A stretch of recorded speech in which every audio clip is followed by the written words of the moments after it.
Well, think about this. If nothing ever changed, there would be no butterflies. What begins life as a caterpillar transforms into what's been called a flying flower. Joining me now with more is our Courtney May.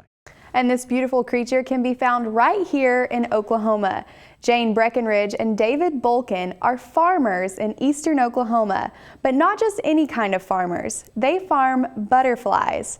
And with a $500,000 grant from the Department of Agriculture, this money will be used to create jobs on the farm. It's a real business with a growing demand, and butterfly farmers can barely keep up. This husband and wife team raise almost 20,000 butterflies a year, and they've been doing it for almost 20 years.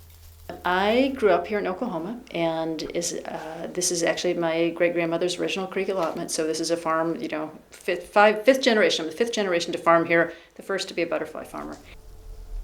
And before they have wings, tiny caterpillars grow from the size of a pinpoint to 2,000 times that in only a 2-week span, which Breckenridge says requires a lot of food.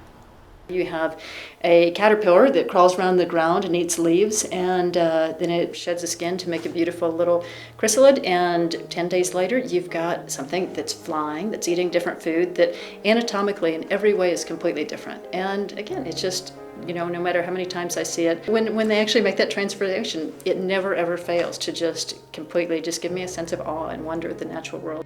And once the butterflies begin to migrate, they travel to Canada and back down to Mexico in seasonal cycles. It's about a 2,000-mile journey one way. And now the same butterflies don't make it all the way up and all the way back, but the same butterflies from Canada that start the migration back, going south, they will make it all the way to Mexico.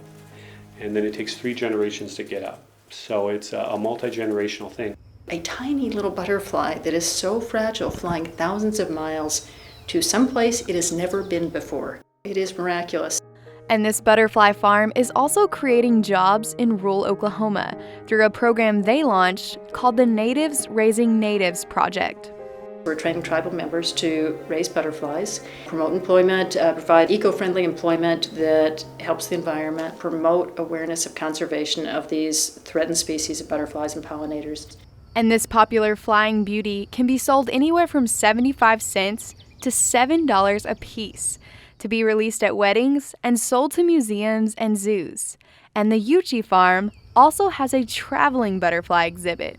We can be anywhere in the United States in 48 hours, set up with a butterfly house, set up with butterflies flying for a fair, an exhibit, whatever anybody wants us to do.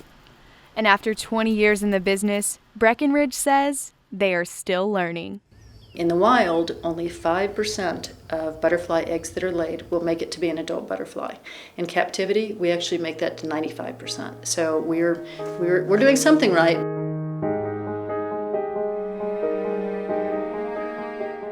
Well, definitely an interesting type of farming. Why are butterflies so important for the environment? Well, they provide aesthetic value, and many people just get a sense of happiness from being around butterflies.